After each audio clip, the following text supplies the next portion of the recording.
All right, hey Internet, this is Andrew with the Knights of the Drunk Watch, and we're here to talk about The Haunting of Bly Manor, Episode 6, The Jolly Corner. We are the Knights of the Drunk Watch, and now our talk begins.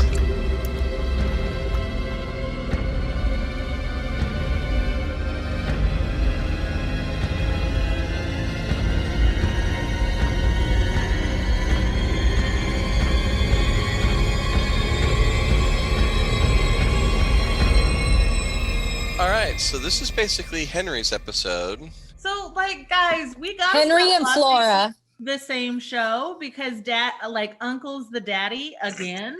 We just did this. Which show? Oh yeah. I mean, this was a really good episode, you guys. I was so impressed with the only thing I can call him is Elliot because he will forever be Elliot to me. But his ability to play both of those roles really impressed me and made me wonder why I have not seen him in more things since E.T. One of the bigger takeaways I think for me on this episode is that all ghosts aren't dead people. Yeah, he is being haunted by his guilt. Yeah, basically. See, I actually have a counter argument, please. You can say he's being haunted by his guilt, but I honestly feel like his brother cursed him. In that moment, when he was telling him all of that stuff, I think he genuinely, whether that manifested as horrible guilt or what, I think he was cursed. Because he uses those exact lines. If I remember, when he curses him, he says, "I hope that you are the worst of yourself, that grinning, disgusting person." That shit-eating grin. And every time you see the alter ego, I hate looking at it because he's got that shit-eating grin. And it's just, I'm convinced a little bit that it's a little bit CGI because who can make their face that gross with a smile? I watched an interview. It's not. Christina Ricci can make a smile that creepy. But also, we've also seen this. Danny now shares something vastly in common with Henry. They're haunted by their own guilt. That's what's haunting them. It's not a ghost. We've already established that can happen. Andrew's right. And again, Henry Thomas, for an episode that was basically him carrying on a conversation or acting, monologuing to somebody that's not there to come in and do the part from the other angle, just absolutely brilliant. I like how their interaction really turns with the alcohol, the part with bourbon or scotch.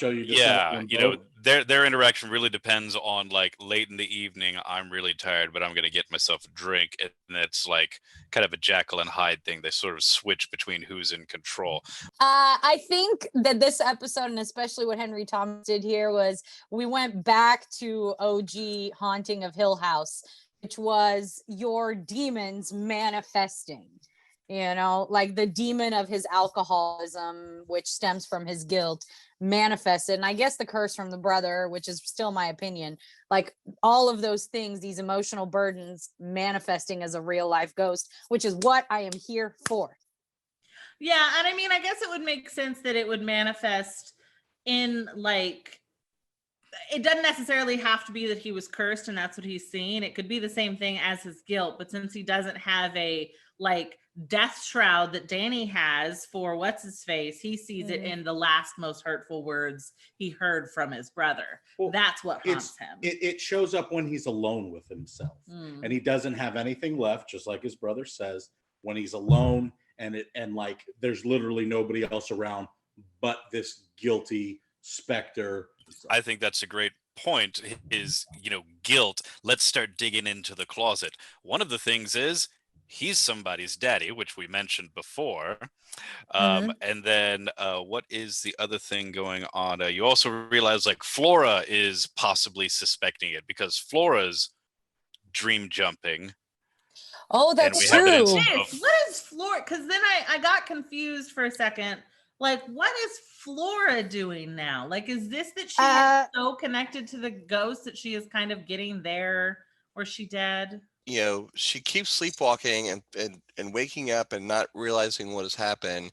And I think, and she kind of says something about being tucked away and And yes, this is the first time we hear tucked away. yeah, and so I think some of those memory jumping that Flora is doing is because she's being put away in her memories while Rebecca takes over her body. Let's call it the ghost messing around, making, putting him in a special place when the ghosts need to take over and drive. Yeah. Well, but that's another thing we realize, because Flora's doing all of this nighttime sleepwalking, and she keeps waking up outside the manor, in the forest, in the graveyard, at the lake. I mean, why is she leaving and being taken out somewhere? Who knows? But every time she gets brought back in, she seems to go back immediately into a dream hop where she's all of a sudden remembering, oh yeah, this is the time that Mommy and Uncle Henry came out of the room and they were all sweaty and breathing heavily, and then I was giving a brand new pony. The morning when Danny got out of bed with Jamie, she woke Flora up, she brought her back, and she was talking, and you saw Rebecca come in and touch her forehead. Yes. And then it was like Flora passed out again. So, I think we also hear a mantra for a second time, because we heard in the last episode Hannah gave herself a little mantra to bring herself back to now when she gets lost in her travels, because she can say, I'm Hannah Gross, it's 87, Miles is 10, and Flora is 8. And we see Flora do that at some point, because she keeps recognizing, because she keeps being like, no, I'm too old for this. I'm 8 now, and this happened when I was 5. Right. So she's doing the same thing of like almost lucid dreaming of coming back to like, no, this isn't right. This isn't how this happens, because this is me now. So and we also finally get an explanation with this episode finally as to why Henry is doing nothing. He's the one who's calling. We finally have a reason for what the hell is going on with him. Like, who would operate like this? Which made no sense until this episode. But I don't quite remember. Maybe y'all can fill me in. By the end of the episode, Henry has the impetus that he has to do something. He has to help them. Do we know what triggered that? He's going back to Bly. But do we know what specifically triggered that? Something happened. Like they called. Danny called, right? Danny has been called. So it was just Danny doing the calls. There was no like supernatural impetus given to him by the Jolly Stranger or whatever. Well, it's Danny keeps. I don't remember. Yeah, Danny keeps calling Henry saying there's something wrong Flora. With She keeps calling to say Flora's doing all this stuff. Flora's doing this. Flora's doing that. Flora's doing that. And it's not so much like, obviously we see the reason why he continues to call is we're presented with the idea of he's feeling this loneliness, this longing. He might even suspect that there are ghosts there in the manor, because he talks himself about having a friend who was a soldier when he was younger. He might be suspecting to possibly one day have the phone be picked up by former Mrs. Hargraves, who's now dead, so he can have that moment. But at the same time, what's egging him on is by the end of this, we realize he's Flora's father. So it's not only that guilt of wanting that old memory and that relationship, but it's also his duty as a father. This is his child. And I think that's what eventually tips him over and makes him get off his ass. Thank you.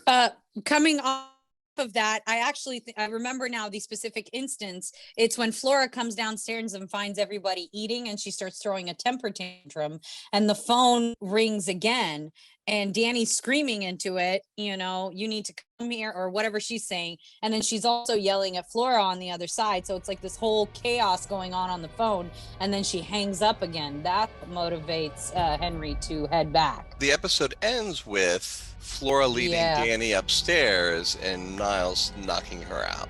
You in this episode get the origin of the dollhouse. Yes. Yes. So that was by Henry. Yes.